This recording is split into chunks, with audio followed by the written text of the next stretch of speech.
Hey guys, welcome back to the Pivot Point, where we cover all your weekly basketball news around the U.S. and the whole world. And today, I'm joined with Marcus and Zach. How you guys doing? I'm doing great today, Sam. How you doing? I'm doing pretty well myself. How you doing, Marcus?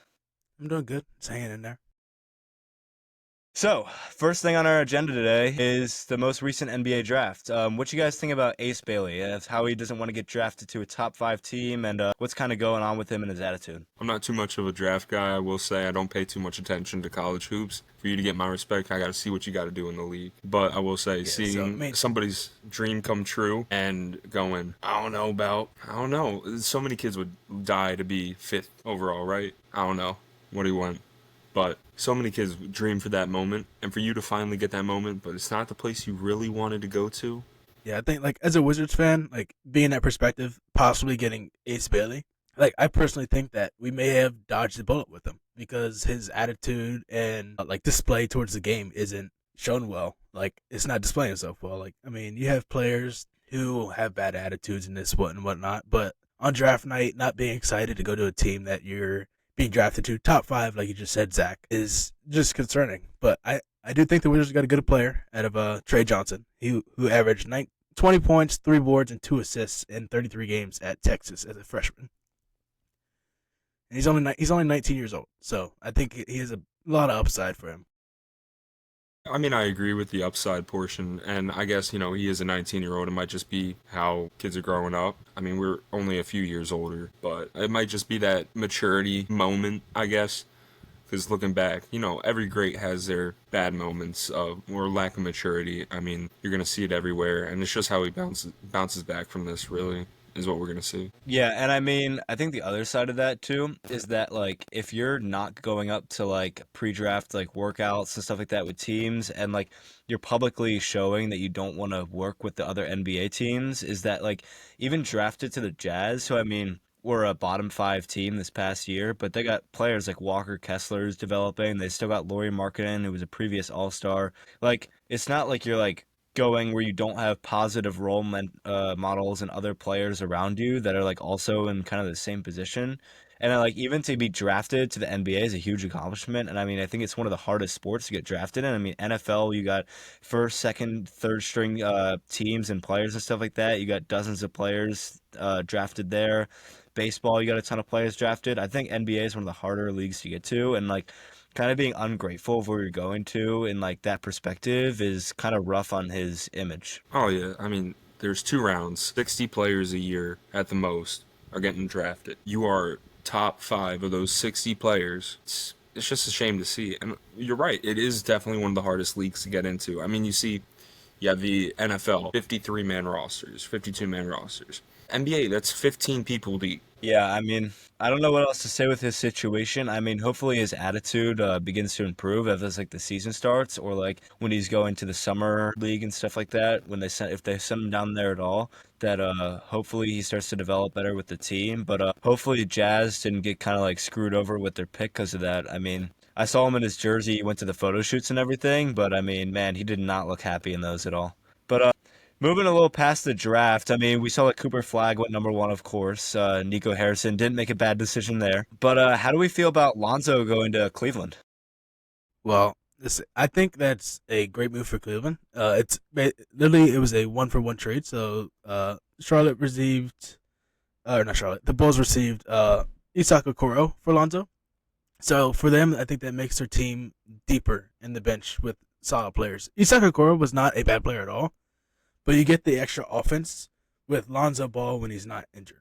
When Lonzo Ball is healthy, he's a decent player. He's not top 10, 15 in the league, but he's easily within the top 35, 40 players in the league. And I think that him joining the Cavs makes the team deeper you have Darius Garland, Donovan Mitchell, Jared Allen. You already have all these players that made you make a good push in the playoffs this year, besides injuries that slowed him down. But I think that's just a good signing for the Cavs. It definitely is, especially after losing Ty Jerome, getting a backup point guard in Lonzo Ball, especially if he does stay healthy. That's a big question mark when it comes to Lonzo. But I do say if he is healthy, he's definitely going to make that already 60-plus win team go even higher. I mean, I do think in his case, a lot of guards currently, not to say like they're expendable, but there's a lot of guards that people can go look to pick up and things. I think the thing that's harder in the free agent market, I mean, Cavs don't have a problem with this. They got Mobley, they got Allen.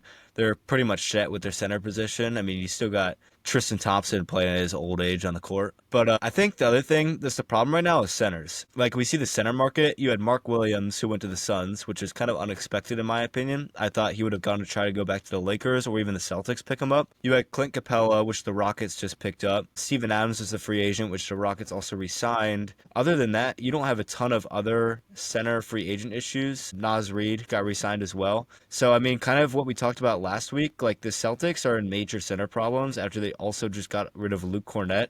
They have Al Horford running at their center position currently. I think with the limited amount of players that can play that position currently in free agency left, that some of these teams are in a little bit of trouble. Yeah, I think so. Talking about Luke Cornett and the Celtics, I think the Celtics made a mistake letting him walk. So, and I'm actually concerned for the Spurs because they have so many bigs now. They just drafted Derek Queen. They already have Victor Wembanyama. And now they have Luke Cornett. So they're basically playing three bigs unless they flex Derek Queen to that 4 position and then keep Wemby at the 5. This might be weird to say. Off of what I've seen from Derek Queen, I can see him as like that Zach Randolph mold playing alongside Wemby. Yeah, he doesn't have a ton of like shooting potential, I feel like. I mean, he can definitely get his shot worked on, but I feel like he definitely fits that kind of, I mean, he has a similar build as well to Zach Randolph. He can definitely play that position right there. But I mean, yeah, Spurs have a lot of centers right now. But what do you guys think is the next move for the Celtics? I mean, I know we talked about last week Jaylen Brown and Derek White, so we don't need to go over that a ton. I mean, I'm still expected at some point for them, one of those two, to possibly get moved. But with their center position, what do you think is left for them? I don't know. I think this season could be more like what we saw out of the Warriors when everybody on that team was hurt. They got a top pick in the draft and they picked James Wiseman. And then a couple years later, they're in the championship. I think it could be a setup for another down year. The same with the Spurs. David Robinson went down. They got Tim Duncan #1 overall the next year. It's just something that happens. I believe that if they do take this year as a down year, running it back, I mean, Tatum's going to be out all year long.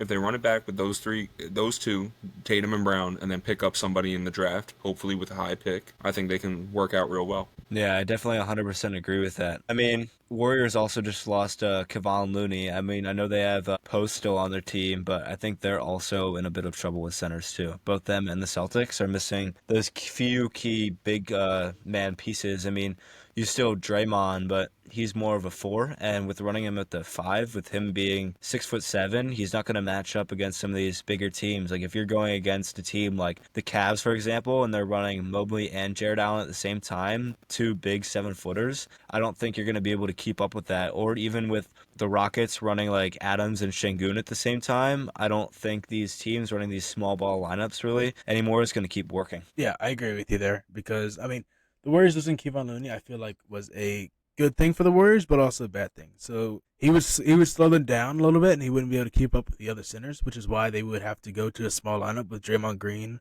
or sometimes flexing Kuminga at the 5 at times because he didn't have the same athleticism as a lot of these big centers do have these days, like Wemby, like people like Porzingis. I mean, yeah, he's injury prone, he's 7 foot, whatever, but I mean, he's still able to get out and shoot the 3, and that would pull out Looney to guard the 3 and then leave the paint wide open if they do a slight low pick and roll, and that would be an easy basket for whoever they're playing. Yeah, I think speaking about like Kristaps, I honestly, in my opinion, think the Hawks might be a top 5 team in the East this season.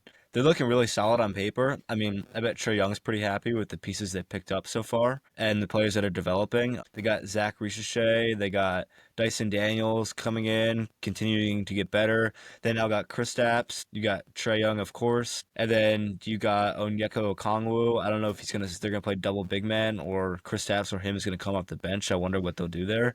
But I think the Hawks are looking legitimately pretty good on paper right now. Yeah, they also just got SGA's brother or his cousin, Nickel Alexander Walker for 4 years, $62 million. So they're gonna be a deep team. And when he was playing on the Timberwolves, I mean, he was solid for him. He was a good fit. So I Right. wonder how he's going to fit in the lineup with Trae Young. I think it'll fit pretty nicely. I mean, watching that Wolves series in the Western Conference Finals, he was really being able to play off Anthony Edwards being the star. And when the Thunder were putting Dort, Caruso on Edwards, he really was the primary ball handler in a lot of those sets, and he made action. I mean, he played a great series. Yeah, I definitely agree with that. I think he'll be a solid. I mean, I don't see him as being like an insane star unless he has like some big blow up, but I think he'll be a really, really like high level role player, especially for the team like the Hawks coming in as like a secondary ball handler alongside Trae Young. I think that can be really useful for that team so he doesn't have to carry such a load. Because, I mean, I know in the past Trae Young's dishing at 10, 12, 15 assists per game.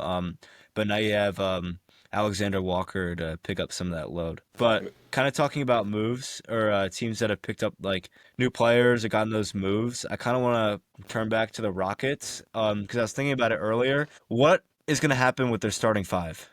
Because you got a ton of players that were potentially previous starters on other teams, or like they have a lot of depth. So I want to see what your guys' opinion is on how you think their depth chart looks currently. I'm thinking Freddie at the 1, Thompson 2, Durant playing the 3, Sengun at the 4, and I think they shift Capella into that 5 role instead of Adams. Sengun is already a great rebounder, and that's pretty much all that, not everything that Steven Adams brings to the floor. You know, Thunder fan, love me some Steven Adams, but they don't need that double big rebounding. You need that paint protection Capella brings, plus that lob threat that Capella is, way more so than Steven Adams is. Yeah, and I agree with that because you have Sengun is able to shoot the 3. Capella's more of a original big man where he's just a defensive in the paint shot blocker type of big.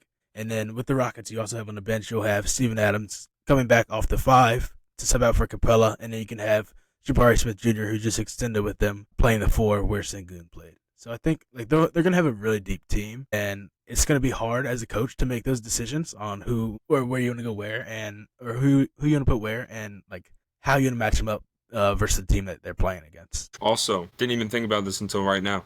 That Adams-Durant pick and roll, all that chemistry that they built up in Oklahoma City, and now, you know, Durant's going to be Durant. Adams, he's been setting big body screens for we all know how long. I think that could be really dangerous. You can't also forget about your man's Jeff Green getting reunited with him too. Oh man, Jeff. I think the thing about that that's interesting though is them also just re-signing Jabari Smith Jr. With him getting paid that much. Wouldn't you think that he could also possibly fit in that starting lineup, or do you think he would come off as the main leader of the secondary unit? Because like you also have players like Reed Shepherd, Cam Whitmore, who are both super young, but like they've shown that they can get buckets and facilitate well. And I mean, you do have Steven Adams coming off the bench. You have Tari Eason as well. And then you have Jabari Smith Jr. So do you think he's a potential starter, or do you think he's coming off the bench as well? I mean, if they put Capella on the bench, move Sengun down to the 5, I believe he could run in that 4 position alongside Durant. But I don't know if that's really the best option. If he is the 6th man, I believe that would be a great... What's up?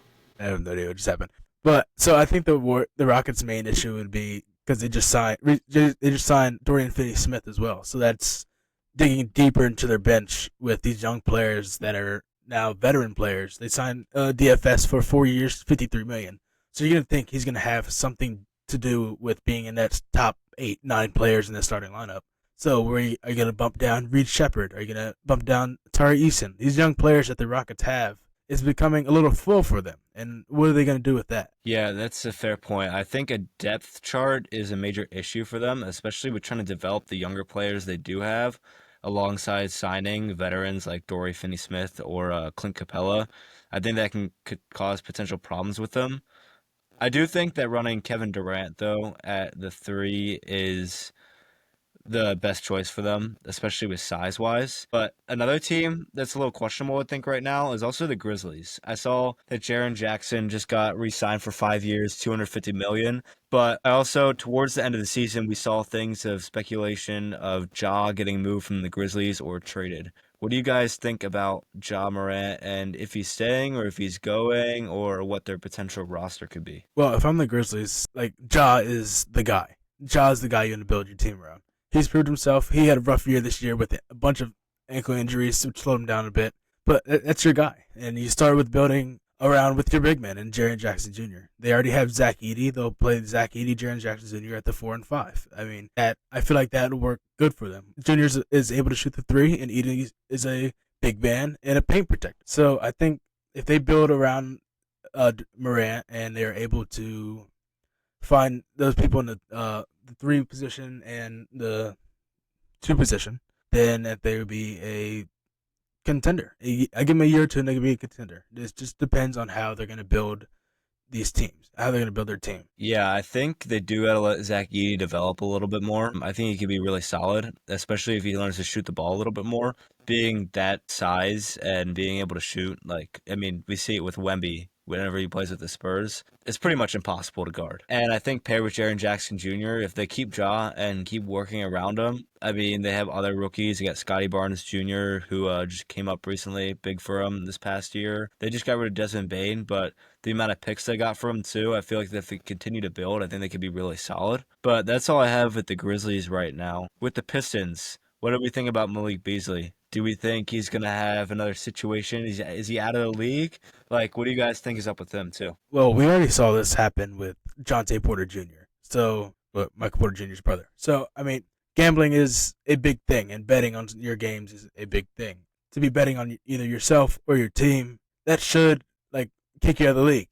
But, I mean, nothing's been proven yet, so I won't speculate anything, but the investigation still ongoing.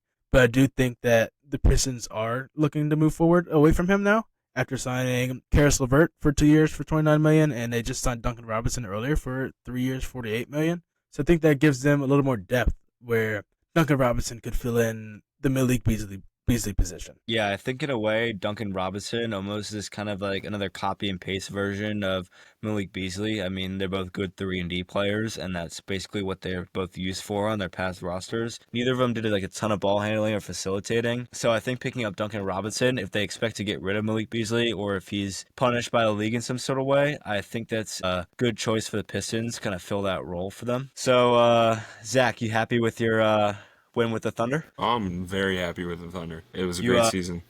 Do you like the re-sign with Shai? Do you think he deserves that amount after he won MVP with you guys? I mean, he didn't just win MVP. If you're going to look at this, it's a contract extension. It's a contract extension, $285 million over 4 years. We're looking at $87 million a year, right? Hold on. I did the math. No, sorry, $71,250,000 a year. Each game, this guy's going to be making $868,902.44 a game. Now, this is the league MVP, scoring leader, Western Conference Finals MVP, and Finals MVP. He's leading the best team, the second youngest team to ever win a championship, leading the best team in the West, which is a much harder division. They went 29-1 against the Eastern Conference this year in the regular season, 68-14. He deserves as much money as they can give him, honestly, without going too far over.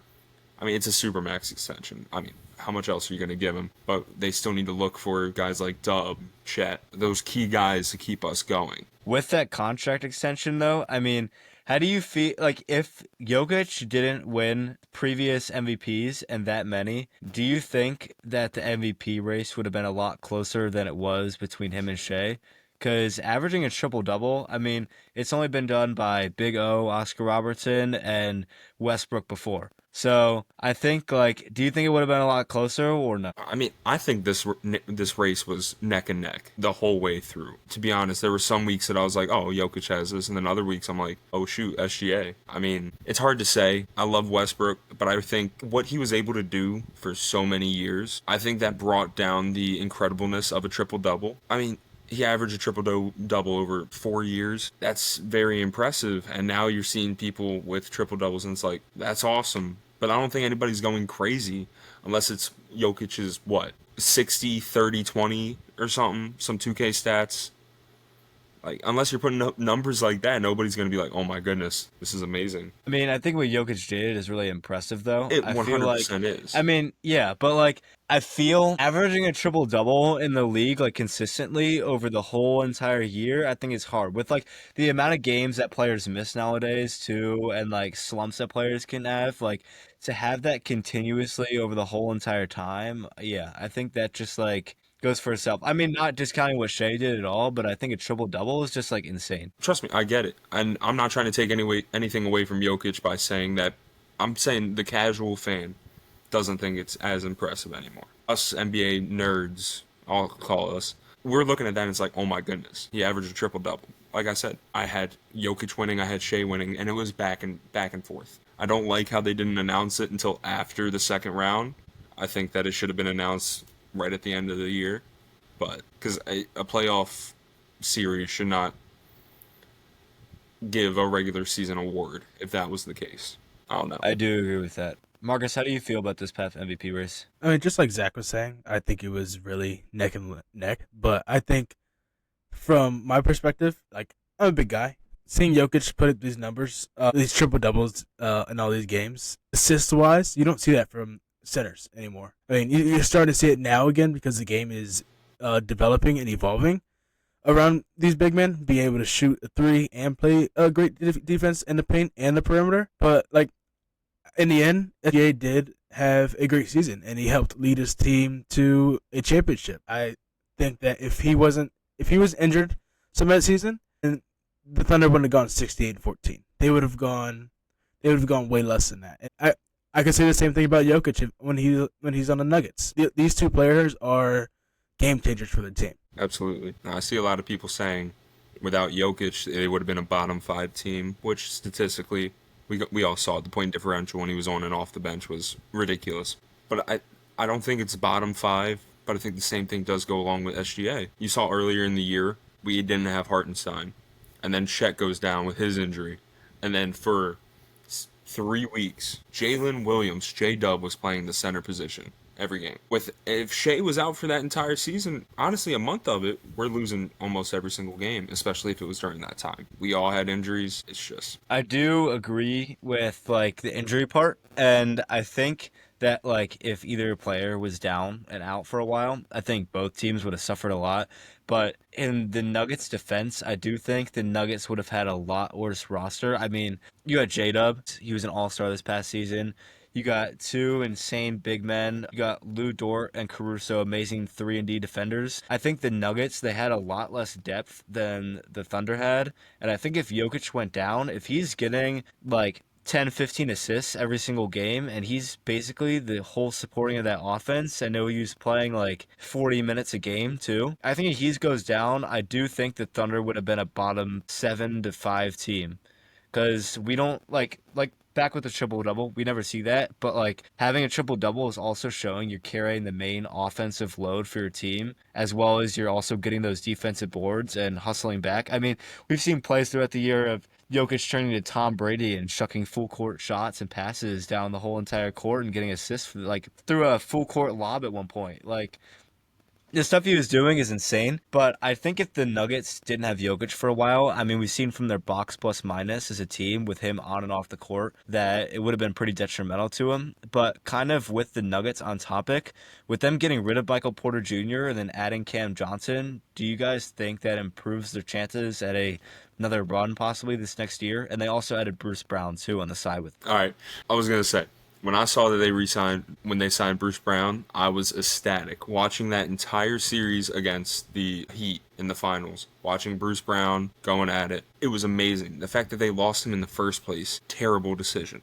Give that man what he wants, because he was a big factor into that championship team. And then they lose all that depth. Losing Mike will never swing the rock, Porter Jr., that's fine. Getting somebody else that can create for themselves, they can create for other people, I think they'll be great. And adding more pieces like Bruce Brown, they're going to be fine. Yeah, I mean, I definitely agree with that. Adding Bruce Brown and Cam Johnson is really going to help build their depth on the bench, where they didn't have a lot last year. You had Michael Porter Jr. basically hurt the whole year. Aaron Gordon went down with a bunch of injuries as well. So that gives them the depth that they need to build a stronger team and go up against teams like your Thunder or the Lakers as well. Yeah, I think Cam Johnson, in my opinion, I think he's like an upgrade from Michael Porter Jr. He's going to swing the rock a lot more. He's going to do that same 3-and-D kind of role. He can get you a few more buckets, in my opinion. He has a little bit more versatile game than Michael Porter Jr. has, and kind of sit in the paint a tiny bit, hit some mid-ranges, hit some threes. I think Cam Johnson can also slash a little bit more to the rim. And I think Bruce Brown also adds that secondary point guard option to kind of lighten off the load of Jamal Murray. They had Christian Braun, but outside of that, they didn't have a huge amount of flexibility within their guard position. So I think that upgrades the Nuggets quite a bit. But on the other side of that, the Nets, like, I know we talked about last episode with the Wizards looking bad, but the Nets might be like a whole nother story. I know they have a lot of picks, but like you got Michael Porter Jr. and Cam Thomas on the same team. Like, who else is getting the ball on that roster? You have two black holes playing on offense. Whatever side of the court it goes to, it's just going up it's going up in a Yeah, I shot. know, man. It's rough there. And they just got rid of who they just get rid of? Trey Man. Trey Man. Yeah. And now he's gone. I mean, they have Nick Claxton holding it down in the paint, but other than that, their roster's looking pretty rough. They almost have little to no veterans on their team. It's just almost all rookies to third-year NBA players. They lost D'Lo. Yeah, he's now a Mav, of course. Yeah, D'Angelo Russell filling in for Kyrie. I forgot Kyrie's out for a while too. How do you guys think the Mavericks will do in the West this year? I think they're going to do great. It's sad to say, but I think they're going to do great. Yeah, if AD stays healthy and they stay healthy, they'll be good. Something's got to be fishy out there. There's got to be some like favoritism to big market teams. Getting the first round pick and trading away Luka is just crazy. So I want to move on to some hot takes for a little bit. So our first one, it says that Wilt Chamberlain is a top 3 player of all time. How do you guys feel about that? No. Agree. Thank you. Definitely not.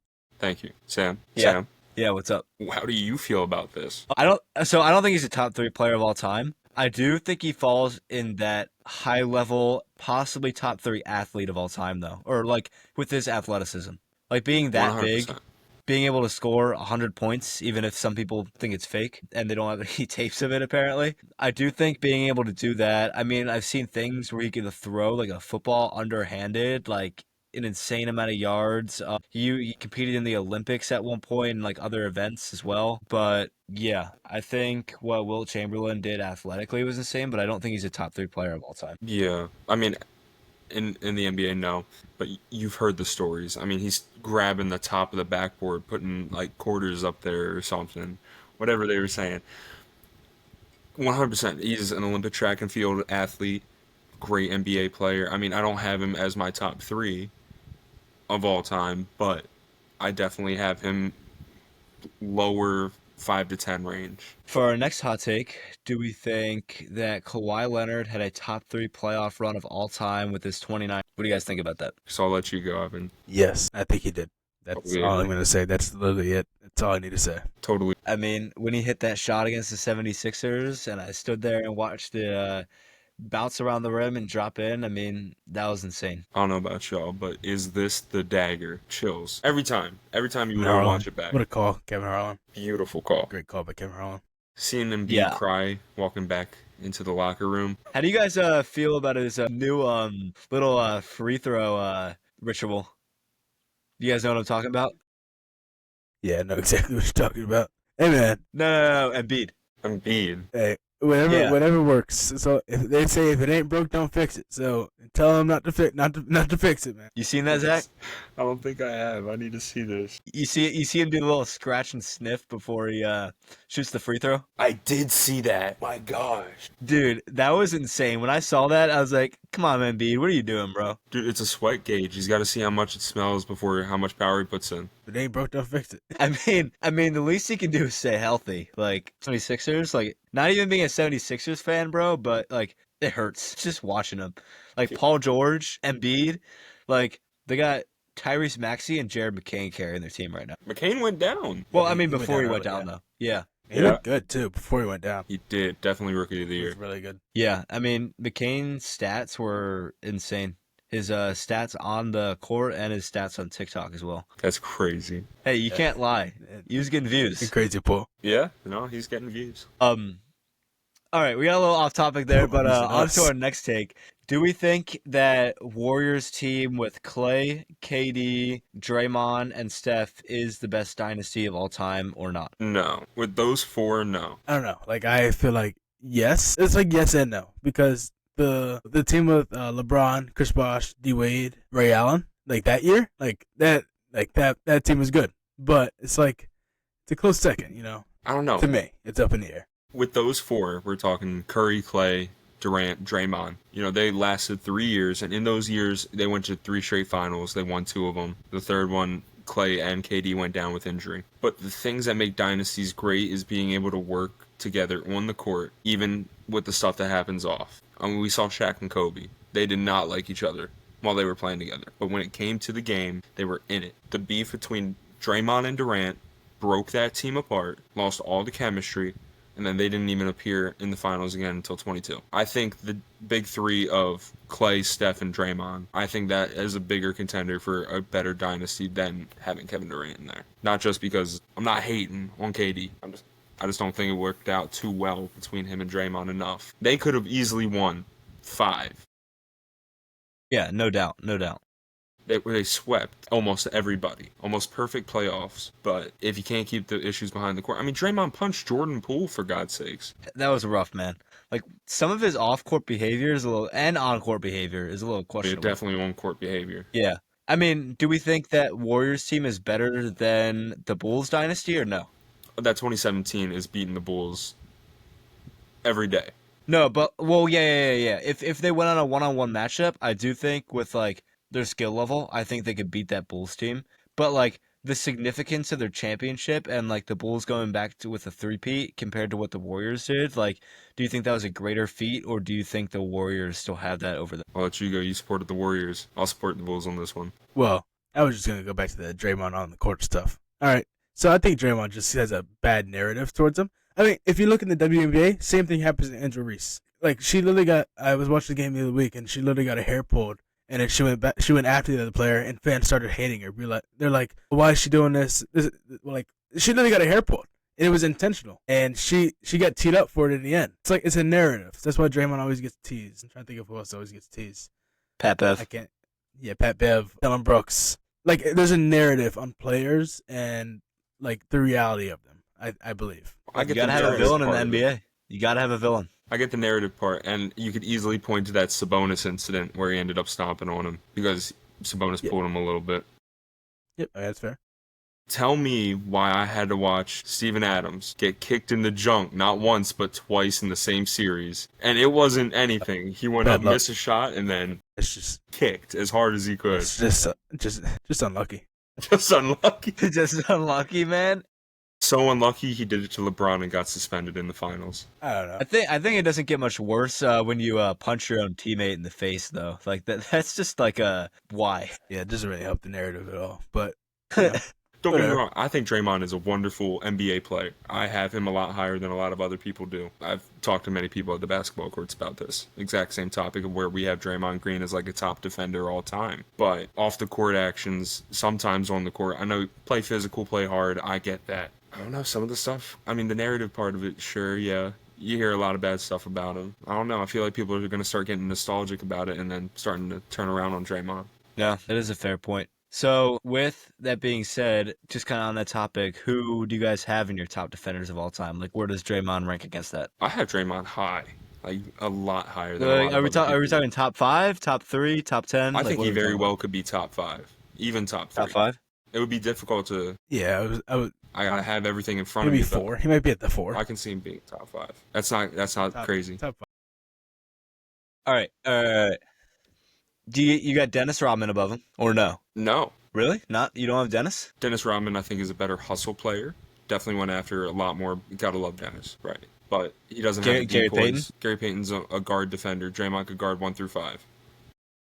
Hakeem. At his prime. Hakeem's a different story. That dude was a monster. I think I might have Hakeem above him. Who else do you got above him then if he's top 5 or top 3? Like I said, I have him high. I could have him, I don't know, I have to just think. There's not many versatile defenders like that from way back when that's guarding 1 through 5 like that. I mean, early Dennis Rodman definitely could when he was on the Pistons. But as he got older, he became more, get that ball, give it back to Jordan. That's all your job is. Just grab the ball. You do have players like Joe Dumars. You got Ben Wallace, too. Just throwing out some names. By next week, I can give you a whole list if you want. All right. I mean, you guys heard it here. So we got Zach covering our top defensive players of all time next week. Is that what I'm hearing? If you want me to, I will try to. Just not be asleep. Okay. I got you. Wait. So where do you have Draymond, Marcus? Around the same area as Zach. Top 5. Maybe not past top 3. So I'm thinking he literally might be at the 4. Literally at the 4 spot. Yeah, he literally might be at the 4. That's a fair point. I mean, I do think Draymond has solidified himself in the top defenders of all time, especially in recent years. He almost won Defensive Player of the Year this year. But kind of talking about defenders with another hot take, do we think that Michael Jordan is a top 5 defender of all time? In general? Are we throwing him in? Yeah, are we throwing him in this era? But just in general, all time. In general? Compared to every other yeah. defensive player? I don't think so. No. I don't think so. I mean, his I agree with fraudulent depoy, how his blocks and steals more than doubled at home than away. In a 10-steal game, you could very clearly see him getting 6, and they just rewarded him with the other poke balls. No, I don't know. I don't think he's top 5 all time defensively. If he's not top 5, does he still fall into that top 10 category, or does he drop below that as well? Out of respect, Maybe. I was gonna say out of respect before I make the list, I'll put him in that 5 to 10 range. But like I said, I'll get a list. I'll go top 20 all time for me. Let's hear it. Top 20. Next time, Next week. I'm expecting that top 20 list. Gotta be careful. I do work the overnight next Tuesday. Okay. So. Got you. Next hot take for us. 2008 Celtics. Was this team overrated? I don't think so. That's how you, Zach. Okay. I don't think so. I mean, they had what you want out of a championship team. You have a spot-up guy that will shoot the lights out in Ray Allen. You have the point guard that's going to facilitate in Rondo.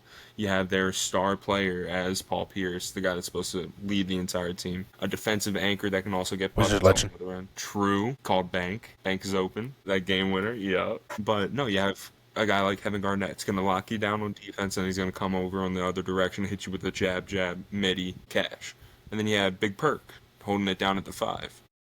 Big Perk. I think it's a championship team. I don't think you could overrate them too much. I don't think they're too overrated, and I don't think they're too underrated. I feel like their championship is also like, I think it's slightly forgotten compared to other championships because it's kind of thrown in there with like the LeBron Heat era and all that stuff, and it's often kind of like forgotten. But I do think you got to give that big 3 credit for the time they were there and to get the championship. I don't think they're overrated, but at the same time, I don't think they might be a little bit underrated, but I don't think they're anywhere close to like other championships that have been under. No, I mean, and you got to think right after that, the Lakers went back to back without Shaq. Yeah. That's going to draw the attention away from anybody beforehand. And then kind of with overrated and underrated stuff, do you think Shaq is a top 5 scorer of all time or no? You said Shaq a top 5 scorer of all time? No, just because, I mean, if we're talking about everything we're seeing now today with the way Curry plays, the way LeBron's playing, and then you go back to the MJ days, you have the Bird days, like the Kobe days, like there's a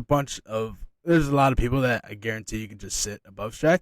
Yes, he was great in the paint, which made him a good point scorer, but other than outside the paint, he didn't. And like facilitating in the paint, he didn't have anything like these bigs have now, and the shooting the 3 capability. As being a James Harden fan, as you guys know, still a Rockets fan, but as loving James Harden and making me love the game as well, do you think James Harden falls in that top 5 scorers of all time, especially during his prime? Now we're talking prime. You said prime Harden, not Harden. Just Harden in general. Prime Harden. I think prime Harden himself can make it.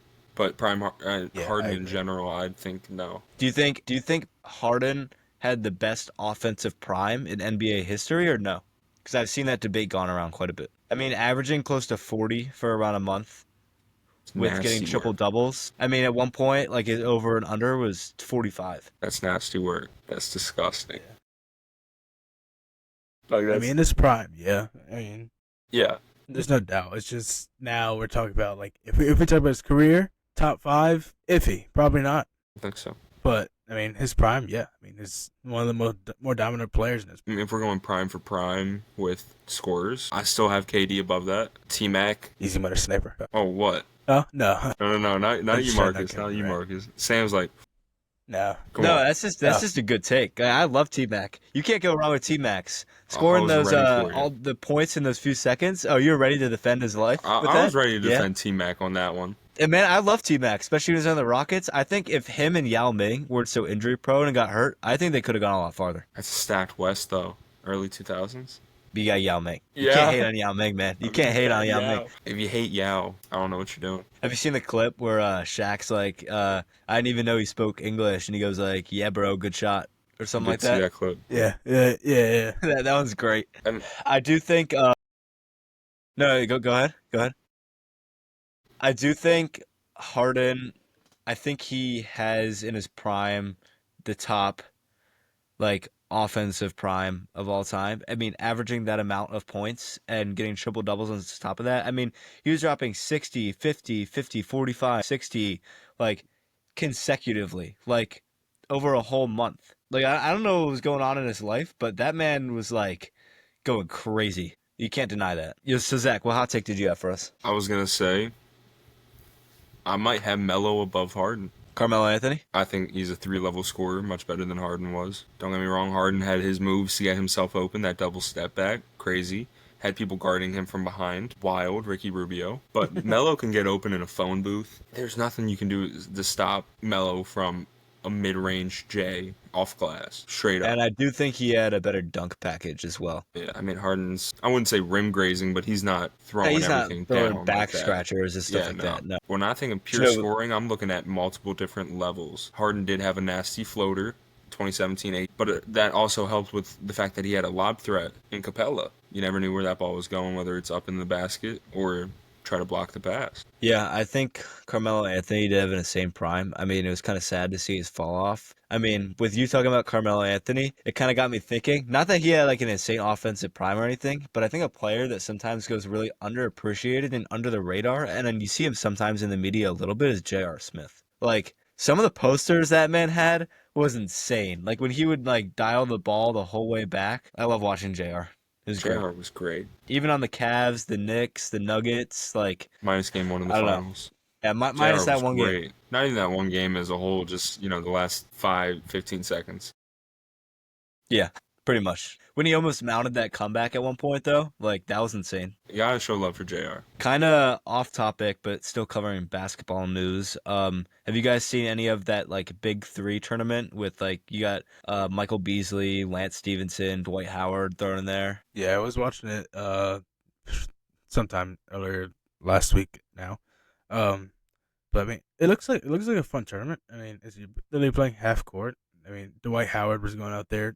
He went 2 for 2 from 3 to start the game, so that jumped out at me. I'm like, okay, like, all right, Dwight. I'm like, China must have done you good. But I mean, it's fun. It's fun to watch. But I didn't really get to watch any other thing. I didn't get to watch Lance Stevenson or anything like that this past weekend. Watching Dwight Howard's team. I forget what his team name is, but it's pretty cool. I'm pretty sure his team's called, like, the LA Riot or something like that. That's crazy. I know. It was a crazy team name for right now. But do you guys honestly think that Dwight Howard would be any help to any NBA team, especially like we talked about with the center shortage right now? The Lakers. I was about to say, you could have helped the Lakers a lot last year. I mean, Celtics. I mean, any of the teams that we listed that need a big. If he's going to be able to shoot like that. Yeah, I think that the Suns, the Celtics, and Lakers not going in to trade for Mark Williams was a surprise to me because, I mean, it's a big both teams need, and he got traded to the Phoenix Suns. Why did Suns need him? I have no idea. I mean, who knows where the Suns are right now? Bradley Beal might be gone. Same thing to Booker. So, like, we don't know. Like, it was just very confusing to me why they wanted him, unless they're going to keep both of them. Brad's not leaving, man. That no trade clause. Yeah, contract's too high. Is way too high. No good package, and he's just going to be like, no, I'm not going anywhere. That man wants to get paid. That contract. I know, bro. Yeah, I don't think any NBA team wants that contract at all. The contract's atrocious. He's not putting up Wizards numbers. Yeah, I mean, like, he was amazing on the Wizards, but also the Wizards didn't have that many good players at the time. Well, they had, like, Rui and stuff like that, but besides that, they didn't have a ton of, like, star players besides Beal, so I think his stats, in a way, were somewhat inflated. Kind of the same thing, like what we saw with Kyle Kuzma. Like, he got traded in the Bucks, and pretty much put up 0 points in a playoff game. Like, what are you doing, I man? did put up 0 points. No, Yeah. it was 0 because you bet on that game. Yeah, I know. Wasn't it like he put 0 points, like 0 assists, and like 3 boards or something like that? Yeah, Or maybe it was 0-0-0. Because I'm pretty sure I saw a thing comparing him to Tony Snell. I was about to say, was it a Tony Snell game? It might have been. Was he just doing cardio? Yeah.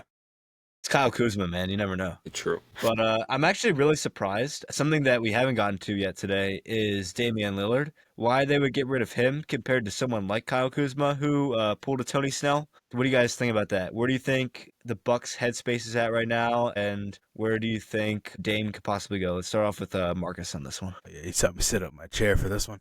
So I think the Miles Turner signing to the Bucks was a great signing for them. If Miles Turner proves to play like he knows how to and not fall asleep in the playoffs like he did this year in the NBA Finals, the Bucks could be good. I mean, him with Giannis, you put Turner at the 5 and you keep Giannis at the 4, and they just re-signed Torian Prince. I'm pretty sure they traded. I think they traded Pat Connaughton. I feel like I read something about that earlier.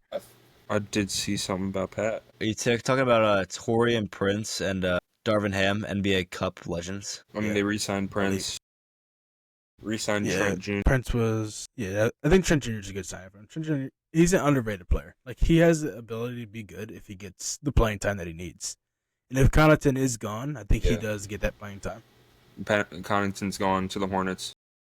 Yeah, that's what for Micic. But they did sign Gary Harris and Jericho Sims. I mean, Jericho's a center, but... Yeah, so where do you guys think that Dame could go? Like, what possible team do you think would need him right now, or what do you think is up with him? He's injured, so this is up with him. Did we talk about this? I mean, really anywhere. Yeah, we definitely talked about this earlier. But anywhere that a team needs a veteran. So that'll keep it short since we talked about it briefly earlier.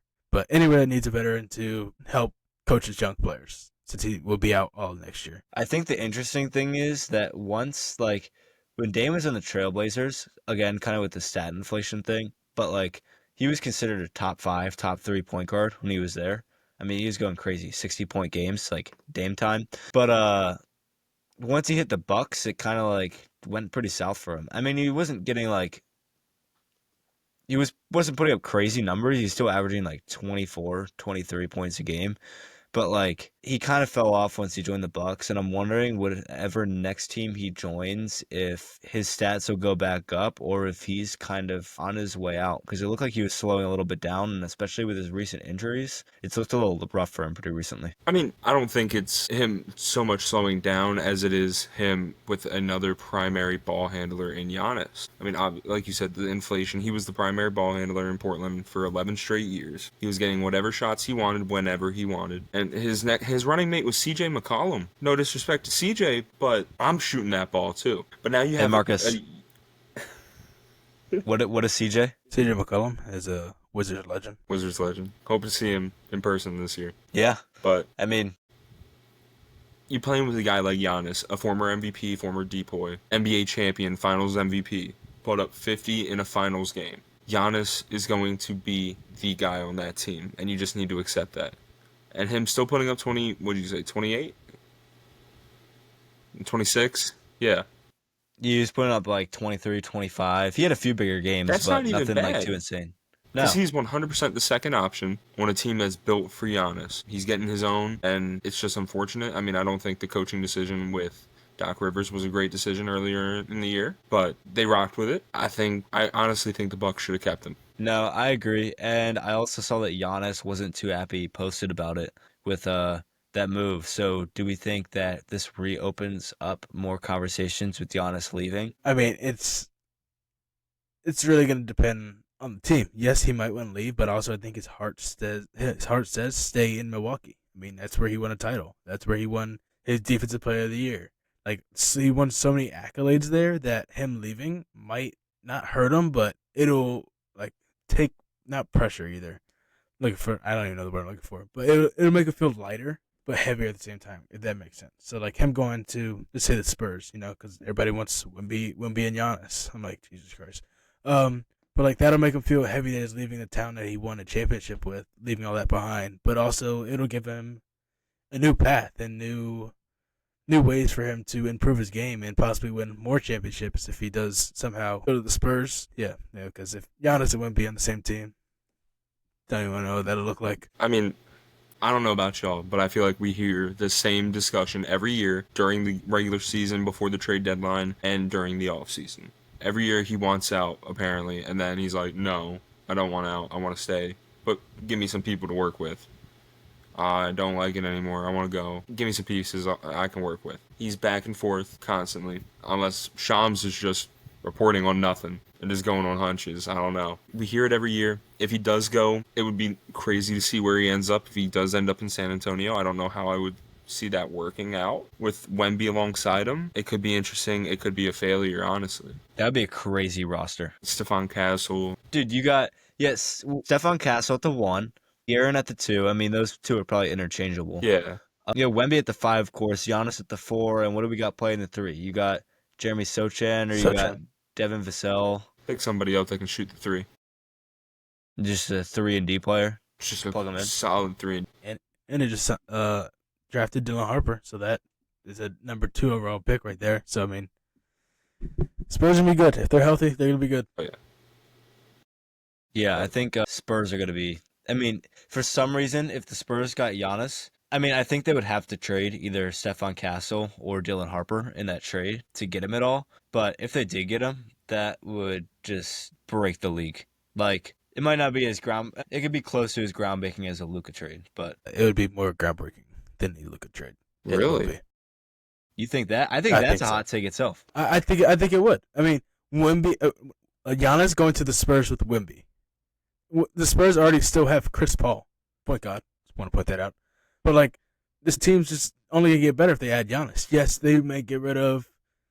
If I'm the Spurs, I would get rid of Harper just because he's new. Stephon Castle has already built the chemistry with this team. So if you keep that chemistry, Harper hasn't been able to build the chemistry yet since he was just drafted. He's a young player, number 2 overall pick, goes to the Bucks with another player, random player on their team. Just another random player and 2 to 3 first-round picks for Giannis. I mean, who would say no? If I'm the GM, I'm not saying no. I'd be like, all right, and then have him pushed away. I think they gotta send more than 2 or 3. Yeah, I mean, it'll probably be like 4 or 5, but just trying to lowball them a little bit. They don't need all that. Try to finesse the GMs. Desmond Bane and just send him like 20 first rounds. That was crazy. No, I think that roster would be pretty broken, and I do agree with you sending Dylan Harper to the Bucks if they were to do that trade, because like you said, Stephon Castle is already kind of built up with them. But I mean, I guess we'll see what happens with Giannis. I mean, I've seen things of him wearing Warriors jerseys, but then again, like the Warriors also have nothing to trade to the Bucks that the Bucks would want. So unless they traded him like Steph Curry, but I mean, who knows with Giannis, man? It's Zach's right. It's almost every offseason we kind of see the same thing with him.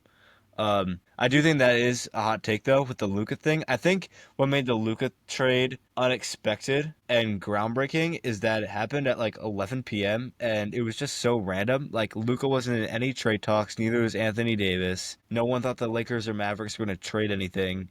And it just happened so randomly. I think the only thing about the Giannis one is that like it's at least been talked about a little bit. Like everybody thought Luka was like top 3 most untouchable players in the league behind like Jokic and possibly Giannis or SGA. So I mean, yeah, and Wemby. Yeah, they're not trading Wemby. Wemby's not moving for a while. I agree with Sam on that one.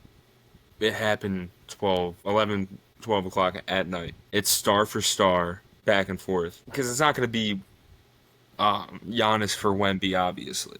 You're not going to do that to yourself. So it's not going to be star for star. It's going to be star for the regular trade package, young players, picks. It is what it is. And I don't know about y'all. I still get the same Clash Royale ad on my TikTok that says, explaining the Luka trade in Clash Royale terms. And it's the rocket and the little skeletons. And it's just, What?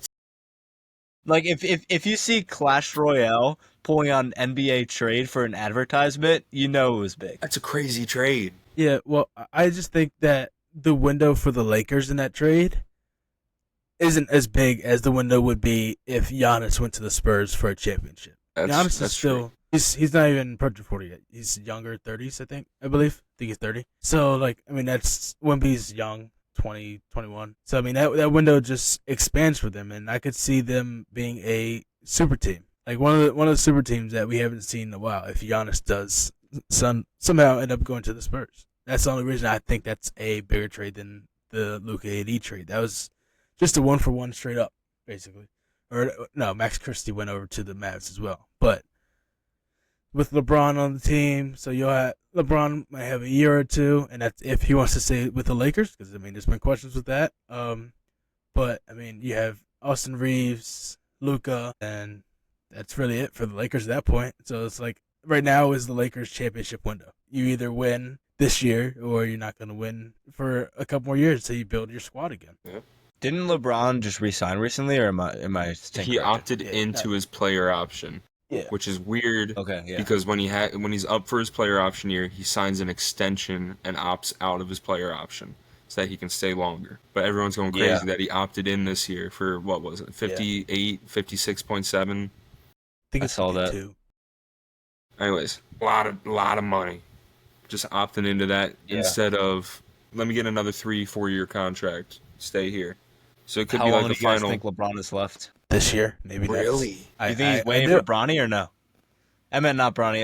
Bryce. And Bronny, Bryce. I mean, That's like 2 years in the future here. yeah, I would. I mean, maybe he stops playing for a year or two, and then comes out of retirement when Bryce comes up. That's crazy. You saw what Tom Brady did, and then won a championship with the Bucks. That's all I got to say. That's a fair point. Yeah, or Jordan's It's retirement. a little off year. Wizards Jordan. It's like us taking a break from school. I meant the taking a first break one. from school, a gap year. Just taking a gap year. Just taking a gap year so his son can get in the league.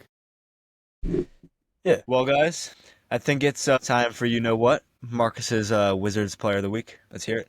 What do you got for us, Marcus? All right, so I think I got to go with the Polish Hammer. I mean, the TikTok videos I've been seeing this week about the Polish Hammer. I mean, that was just a sign. Marcin Gortat, also known as the Polish Hammer. With the Wizards, he averaged about 13, 9, and 2. 13 points, 9 boards, and 2 assists per game in his 5 seasons with the Wizards. I mean, his overall stats, not that good, but like I just feel like he was dominant on the Wizards. His overall stats, he averaged 9 points, 8 boards, and 1 assist. But his stats on the Wizards just inflated. So that's why he's going to be my Wizard of the Week. Hey, man, those 9 points were some of the loudest and most dominant 9 points you'll see in a game, too. Yeah. And he's Polish transcending. Hammer. He's transcending basketball with that Gortat screen. Oh, that See it paint everywhere screen? now. Yeah, you're not getting around that, man. I'll be playing pickup and someone will hit me with the Gortat screen, and I'm like, where'd this come from? I got you. I'll set space. So that's what I'd be doing. He's setting screens for you. Well, guys, I think that's going to wrap it up for this week's episode. Zach and Marcus, do you have any final regards? No. We are the Well, champions. guys, Oklahoma the City all the champions. way. I have well, to. guys, you heard it here. This is the Pivot Point, and we'll see you next week. Peace.